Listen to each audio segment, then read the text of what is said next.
It's time to stitch the blocks for August on our Mistletoe Mystery Quilt.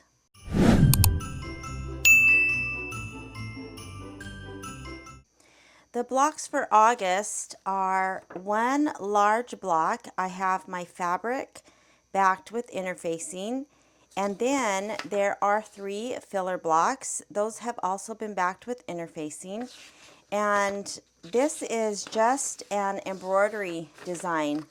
The only thing that we will be using that's a little bit different is we will be making these little leaves into fringe, and so we will need a water-soluble bobbin. I also have my batting. I have my batting in just one large strip from another project that I'm using up, and so I will use this. I am going to tack it down, and then I will trim off and put the strip aside for another block. Let's start the August blocks for our Mistletoe Mystery Quilt. I'm going to stitch out the filler blocks since those are quick and easy. They are just background quilting. So I've opened my USB and I need to go to the quilting bundle. And the 2 longer pieces of fabric both use Winter 10 block by block, and I need to get the 2x6 design. I will hit set. Now I am using my 7x12 magnetic hoop, and I am going to rotate these so they fit better and help me save on stabilizer. So I have this selected because it's the only thing that I have brought in so far. So I am just going to go to edit and rotate, and I'm going to rotate 90 degrees, and then I'm going to bump it all the way to the bottom. Now because I'm not in the embroidery screen, it will just let me keep going past the bounds of my hoop. So I will just get as close as I can just to save.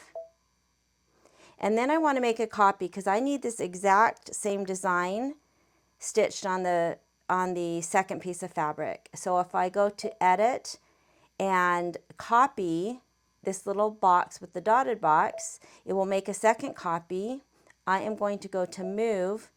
The first thing I'm going to do is just center it, just because it'll be even, and then I'll bump it down just a little bit. Now, the fabric for filler blocks are not cut as large as regular blocks, so I can put them a little bit closer, and if the fabric overlaps a little bit, that's fine. So that should be good for those 2 larger filler blocks. Now if I select OK, I go to add back to my USB and bring in the smaller block. That is going to be bows 2, and I need the 2x4 vertical. Now there's a couple ways to figure out which vertical or which is vertical. There's a horizontal and a vertical. You can either just look at the design and it's vertical, so I would know it was this one. Also, H for horizontal comes before V for vertical in the alphabet, and so your horizontals will always be the first design, the verticals will be the second. So I will choose that and hit set, and I'm going to rotate that, so I will go to edit and rotate. I'm going to rotate that 90 degrees and then just bump it up a little bit.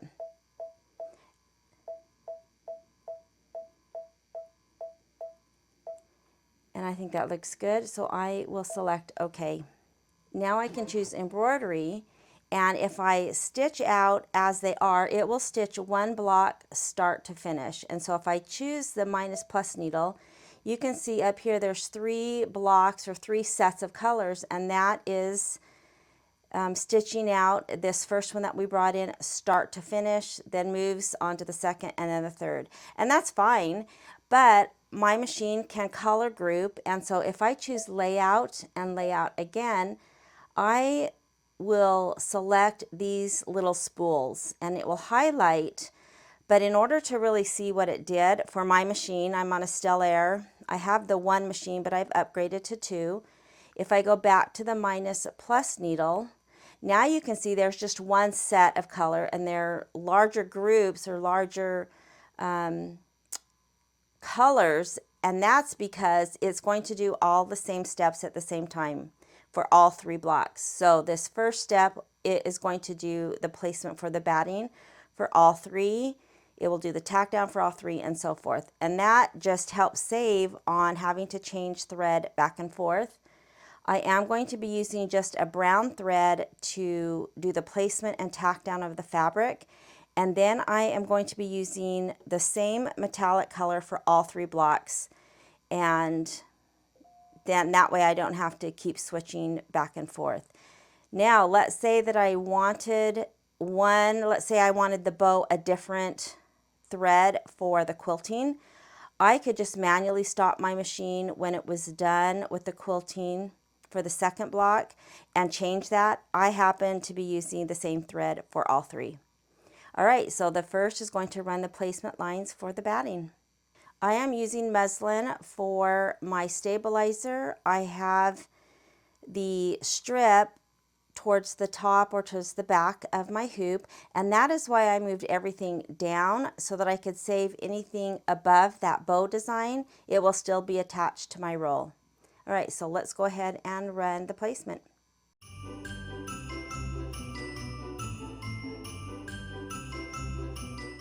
For my batting, I am just using up some scraps, and so I have scraps that are a little bit wider. Again, I'm tacking the batting down, and quite a bit longer, and so I am not going to cut this yet.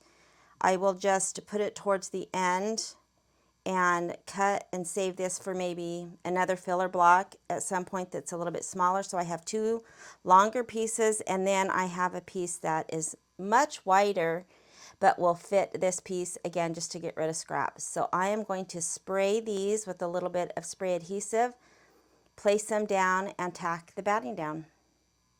For these filler blocks, I am going to trim all 3 blocks right next to the tack down line.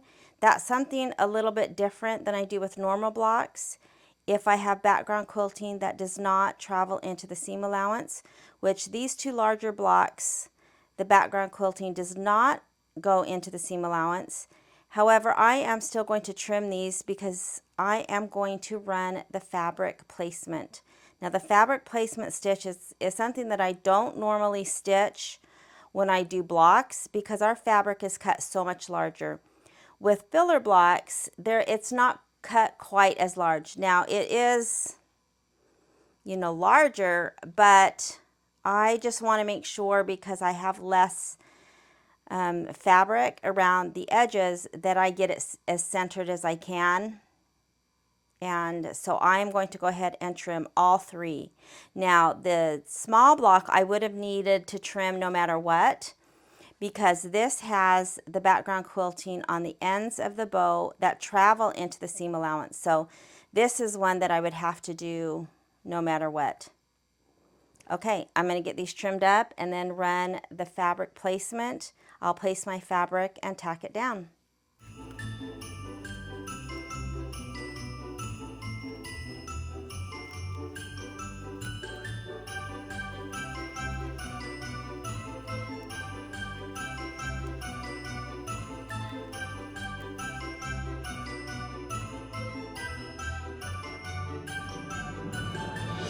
So now I'm just going to place the fabric, and you can see now that I have the fabric placement, there's not a whole lot of room, and so that's why I choose to run this with filler blocks. So I just need to make sure that I have all of that stitching, and it doesn't have to be perfect.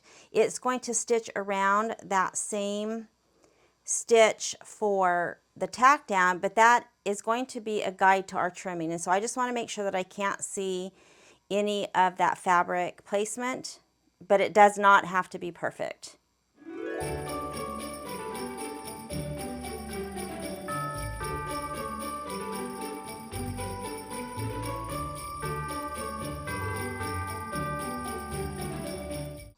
I have my metallic thread in and threaded, and I am using the same silver for all 3 blocks, and so I just need to do the background quilting.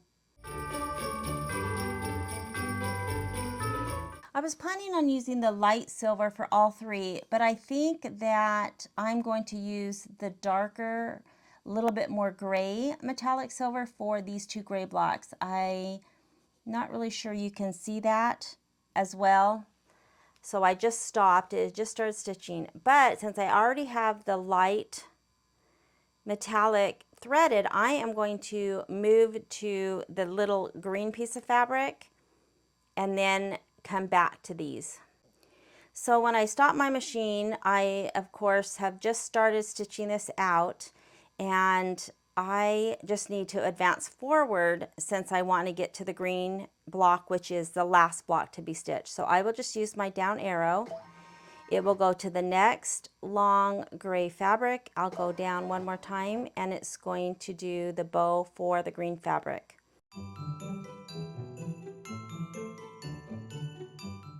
And I think I changed my mind back. I think I'm just going to use this light silver. So it thinks I'm done because the bow was the last to be stitched. So I'm going to select OK.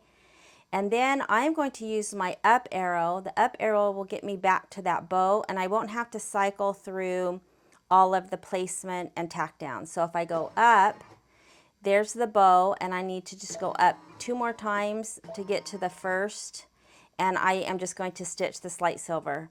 I really thought about stitching with a metallic green or red, but I've done most of the background quilting, most of it with silver, and I'm just going to keep it silver. So I'm just going to start and stitch this out. Now I am choosing metallic, but that's not what the directions call for. The directions call for the aloe for the green and the blush color for the gray blocks. And I, again, have been doing all of my background, I think for the most part, maybe not every single block, but most of them I have done metallic. And it's just subtle, and I love the sparkle. Now, also, the reason I decided to go ahead and just do the lighter silver on the gray is that these are filler blocks, and so this is kind of a place in the quilt where your eye can rest. Not every single block needs to be front and center. I think our eyes need places to kind of rest that doesn't have so much going on, so that you appreciate all of the other great blocks that we've done and that are coming up. And so that's why ultimately I chose just, the light silver. So let's go ahead and get those stitched up, and then we'll be done.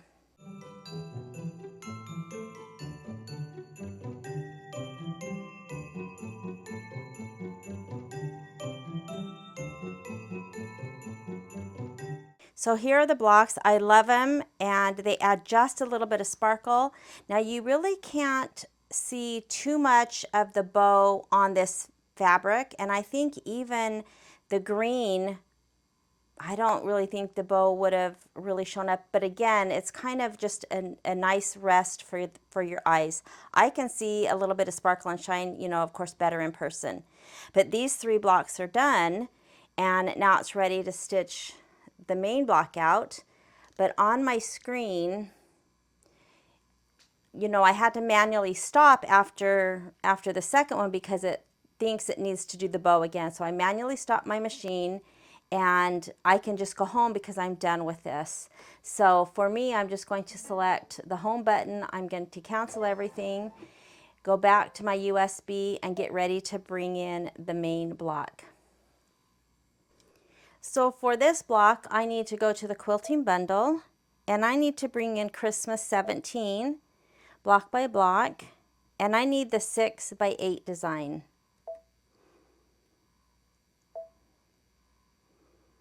I will hit set, and I am still in my 7 by 12 magnetic hoop.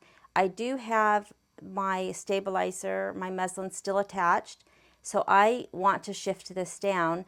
But before I do that, I want to add the main embroidery. So I'm going to go to add, back to my USB and the embroidery files, and bring in the August, which is this cute little embroidery.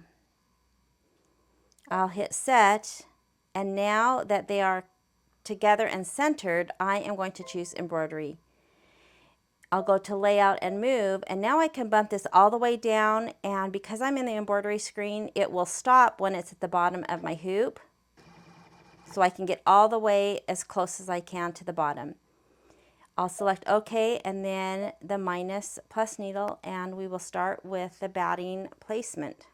Now I do still have the filler blocks attached, and I love to do that whether I use a magnetic hoop or just a regular hoop. I can get you know, a little bit closer with the magnetic hoop. I have a little bit of this underneath. However, it will only stitch so far down. I could have probably even put this farther up so that I could see this fabric, but I usually just do it right at the end. All right, so let's stitch the batting placement. I'm going to place my batting. I'll tack it down, and then I'll come show you what I'm going to do a little bit different than I did with the filler blocks.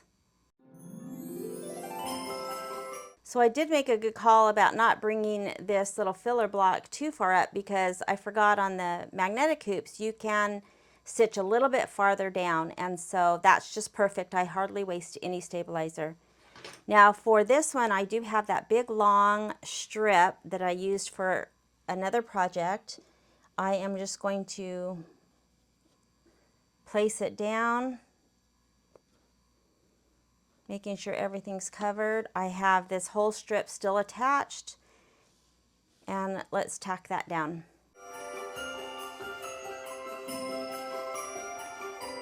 Now because I have this whole strip attached, I am going to trim the bottom, but I'm not going to trim it right next to the tack down like I did the filler blocks. I'm just going to come out a ½ inch or so. It doesn't have to be perfect, because I am going to use my trimmer by George. And when you have a magnetic hoop, your scissors tend to stick a lot, so watch out for that. All right, now because I'm not cutting my batting, and because my fabric, you can see, is much larger, I do not need to run the placement line for the fabric. So the first thing I do is just place my fabric, and you can see it is so much bigger. But I do check just to make sure I have about the same. It doesn't have to be perfect.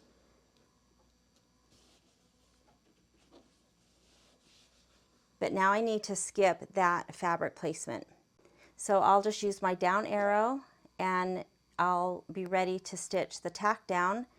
And that again is why I like to stitch on this minus plus needle, because when I skip something or if I have thread break, I'm right here ready to skip steps or stitches. All right, so I'm going to tack this down, and then I'm going to run the background quilting. I've decided to use the same silver metallic. Now in the directions it calls for just white, and I want to be able to see a little bit. Of course, the embroidery is the main focus, but I think even with silver metallic, I think it'll be subtle enough. And so I am going to use that same light silver for the background quilting.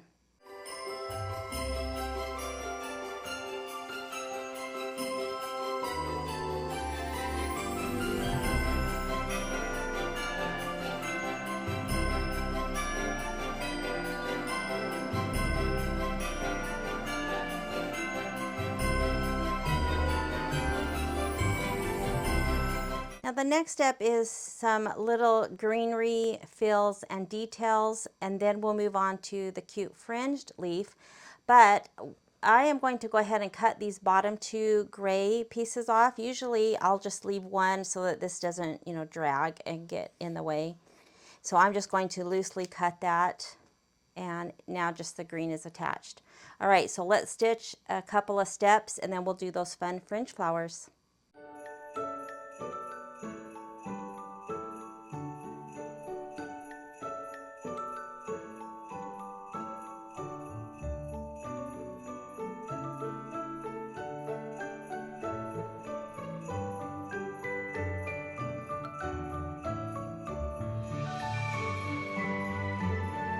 So it's time to stitch these little fringe leaves, and the directions say to change the bobbin to a water-soluble or a visible color.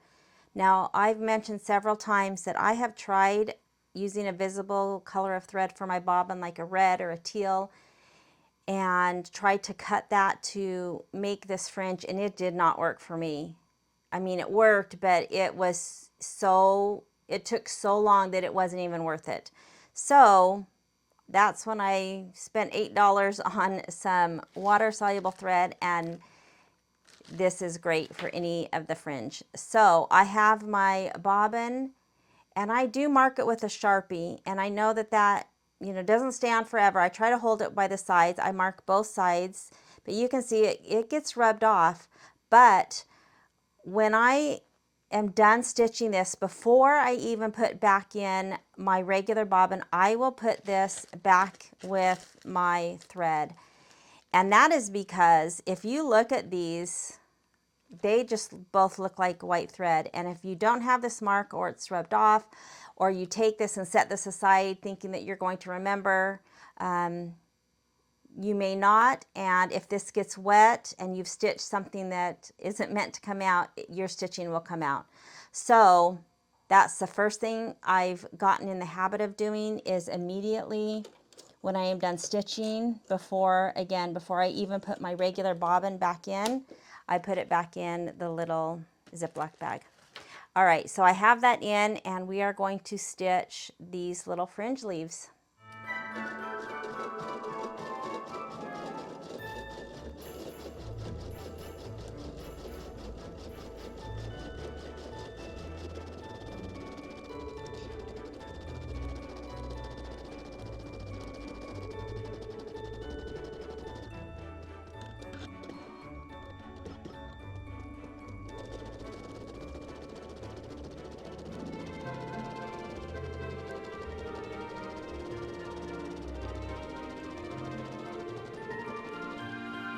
I put my regular bobbin back in, and now it's going to stitch the stem that is going to hold this little fringe flower in place once that bobbin is dissolved. But I do have to say that this is a cute little branch without even being the cute fringe. It's a really fun stitch. All right, so let's go ahead and stitch this down.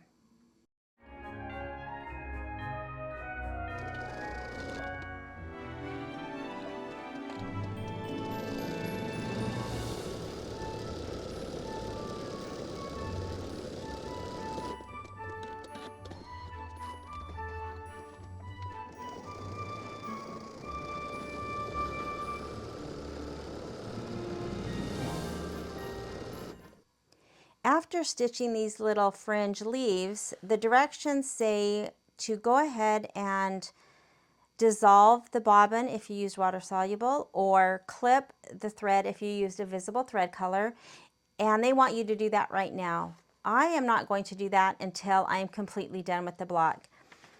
On this block, the little fringe flowers don't need to be fringed right now. There's nothing that will be stitched on top or near, and so I don't need to do that step right now.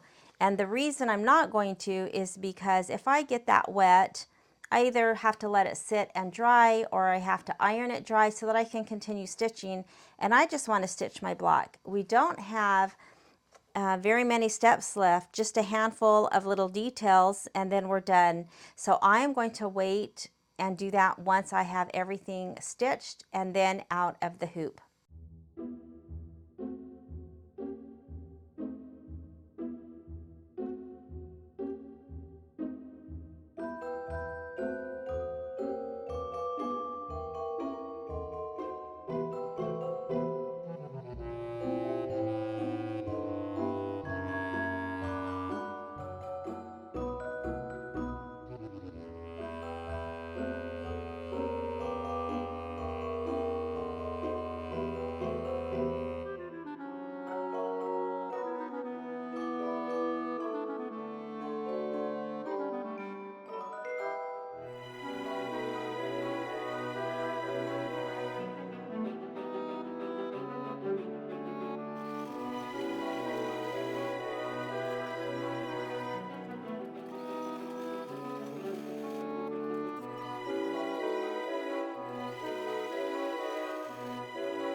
I love this block, and I am so happy that I did the metallic silver. It's subtle, but it gives, in person, it's so much sparkle, and I love it.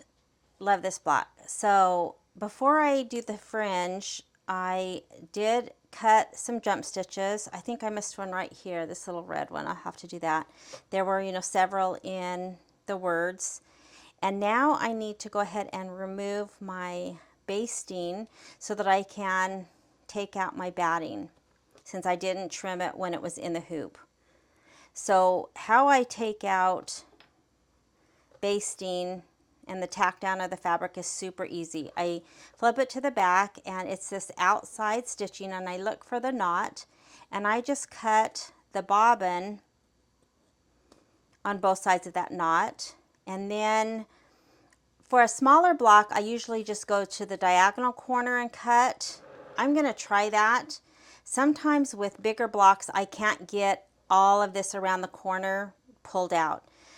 But once I cut either just one corner or all the corners, then I will just lift up some of the stitches, just enough to grab. And if I cut it like I just did, I'll just take out some more. I'm just wanting enough to grab that, and I will do that on both sides.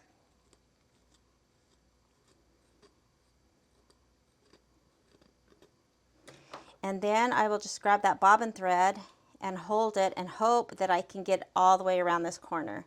Again, sometimes with the bigger blocks I have to cut, but I can feel it. And I have the whole bobbin thread taken out. I'll do the same thing with this side. See if I can get it. And if it breaks, it's not a big deal. I just will get some more. And sometimes if it's a large block, then I will just immediately cut this bobbin in the next corner and just do the two sides separate. It just depends on the size of the block. So that one just rips out easy. This one I can grab because it's cut down here, and that one just pulls out easy. Then I'll go back to the knot between the fabric and the batting. I will just cut that knot so I can free that up. And now I just can pull this right out. Sometimes the knot will still be there, but this whole tack down just comes right out. That was a pretty big knot. That'll be right where it's trimmed, so this isn't imperative to get out because I've already taken it away from the batting, which is the most important. So now once I have that, I am going to use my trimmer by George, which is why I left my batting untrimmed. And again, I can only do that because none of this background quilting goes past that batting tack down. Whereas on this bow, if you look, the part of the bow ends actually travels in between the batting and the tack down, and that is where I don't use this because it's tacked down in the seam allowance. All right, so a reason that I used a darker thread is so that I can see that tack down. So I'm going to take my trimmer by George. It has a little lip, and I'm going to set that flat down, fold back to protect that fabric, and I can see right where this tack down is. Now what I like to do is bump this ruler just sitting on top so that I can't see that stitching anymore, and that's just so that when I cut I don't have lots of little thread. But if I cut right on top of it and cut that thread, it's really not a big deal. But now when I trim, you can see how nice clean, fast that is to get the stabilizer and the batting out of the seam allowance. And so I will just work my way around.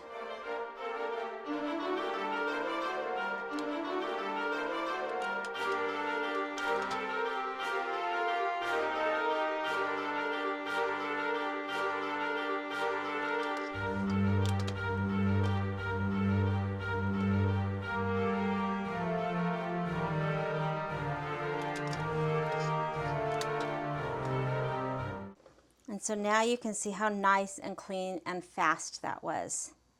All right, so I am going to go ahead and remove the bobbin that is water soluble, and then I need to press this before I can trim it to size. And when I press this, if it squishes down the little fringe, I just, you just can kind of fluff it back up. So I am going to get a water bottle and my little tool that I use. So I will just spray the back with a little bit of water. You could probably maybe use a Q-tip, but I want to just really soak that. And I'll let it sit for a second. And then I use this little tool. It's came in a set of 4, and each of the 4 have different sized ends. And so this is the smallest. It's got this fun little kind of paddle. It's pointed, but it's not really sharp.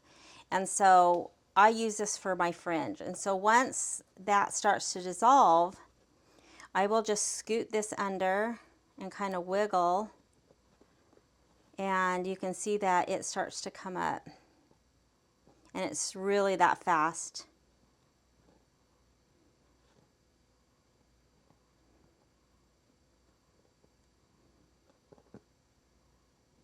This is so fun.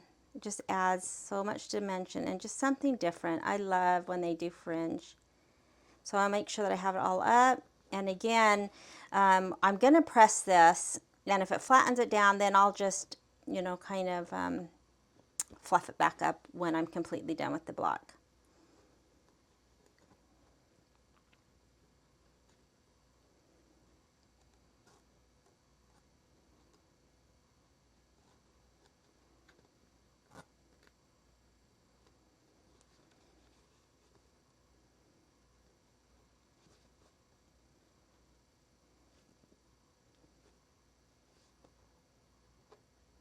So I wanted to show you, now I have a white bobbin in because it's that dissolvable, but if you are not using dissolvable, you would have to come to this back and try to cut the bobbin thread. And so if you look at any of these other, the backs, for example, this little piece, you would have to try to cut just that white bobbin to get this same look. And so I think that that is just not possible. I did it on another project. It took me, and I'm not kidding, I've said this so many times, I was doing a wreath probably about the size of a quarter, and it took me 30 minutes, and I'm not kidding, I timed it, to do a section a quarter of an inch, like this much, to try to cut this bobbin thread, because I wanted it to be loopy. Now if you cut the back and you cut the loops, I don't know, maybe that would work, but it was not worth it. I stopped right what I was doing. I went and got me some of the wash away or dissolvable thread, and it's again, in the scheme of things for embroidery, it was life-changing. Look how cute that is. Oh my gosh, that's so cute. All right, so I am going to press this before I trim it, and I also need to press both of these before I trim them. Now for these, I am not going to take the stabilizer out. I could on these 2 long ones, because again, the quilting stays within this middle square, which is the placement and tack down of the batting. It doesn't travel into the seam allowance. But I want to use this to trim my block, since this is not a size that they have in an orange pop ruler. So for filler blocks, I haven't really been worrying about it. Now I could trim it to size and then take it out. I may or may not do that. With this one, again, the ends travel into the seam allowance, so I will just cut using this thread, and I'm not worried about taking anything out. I could take it off the top and the bottom, but for right now I'm not going to. All right, so I'm going to get all these pressed and then we can trim. Now for this one, since I took out the basting, I don't have anything to kind of use as a guideline to cut from the front.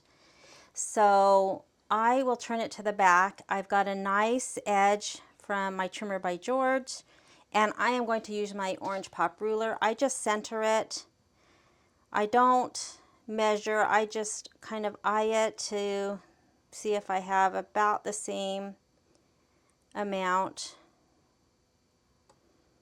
of space, or that I have that batting centered. Doesn't have to be perfect. And so that looks good, and so for me, I'm just going to cut this.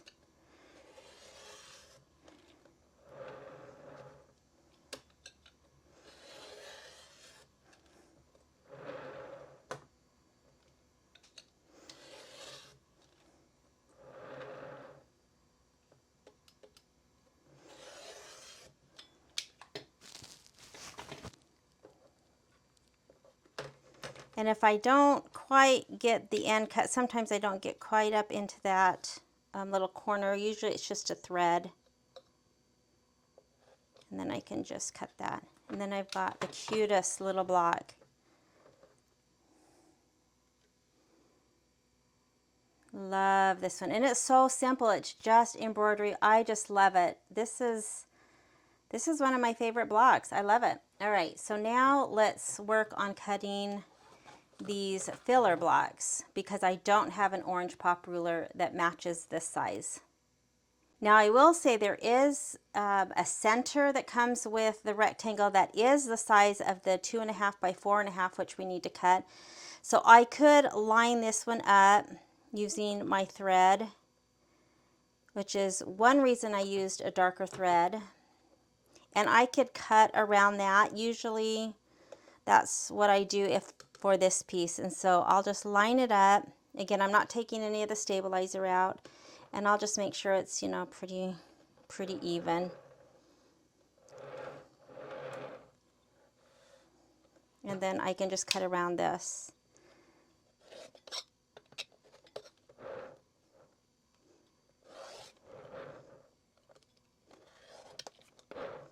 Way far away.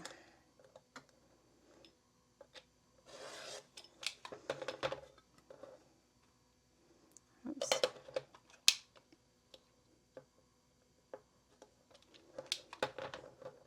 And so now you can see that here is that stitching, and so I'm not going to take any of that stabilizer out. Now this is very subtle. In person I can see it better than you know, looking at it through my phone, but it's, again, it's a nice place to rest your eyes in the quilt.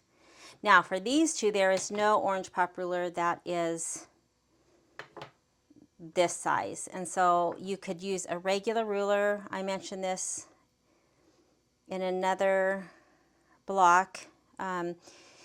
First thing I would do is measure that the tack down is the size that we need. You don't automatically just want to cut on it just in case it's pulled in. Now this doesn't have anything but a very, you know, little amount of quilting, so this should be about the right size, but it needs to be 2.5 by 6.5, and so I can tell that it's, you know, 2.5 wide.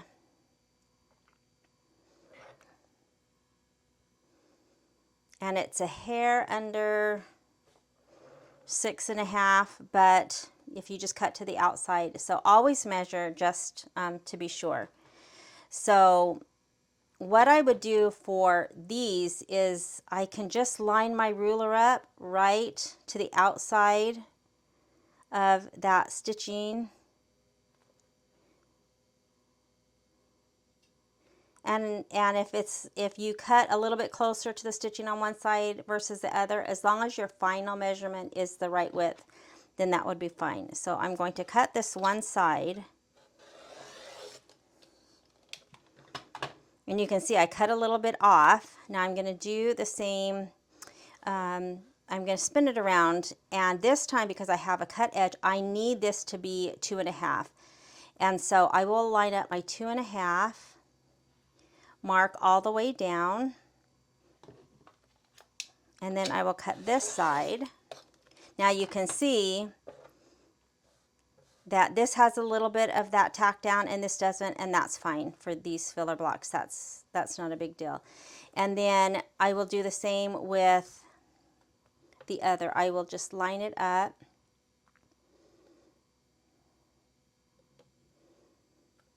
And I like to line up along the cut edge so I know that I'm not, veering off. And I'll cut one end. Then I'll spin this around, and now I will, instead of just cutting, I will measure. So now this needs to be 6.5, so I'll put my 6.5 on that cut edge. And I'll line up a mark right there to keep straight, so 6.5 and down here, and then I will cut this side.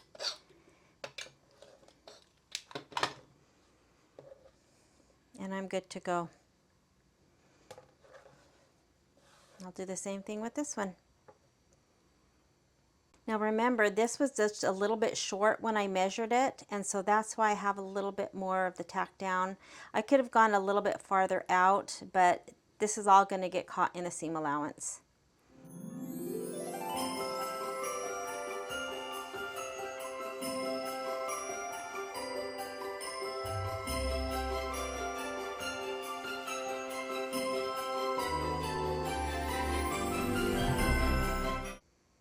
These were really fast, fun blocks, so I've put them back into the packet to keep them clean and together, and they'll be ready when I'm ready to assemble the quilt.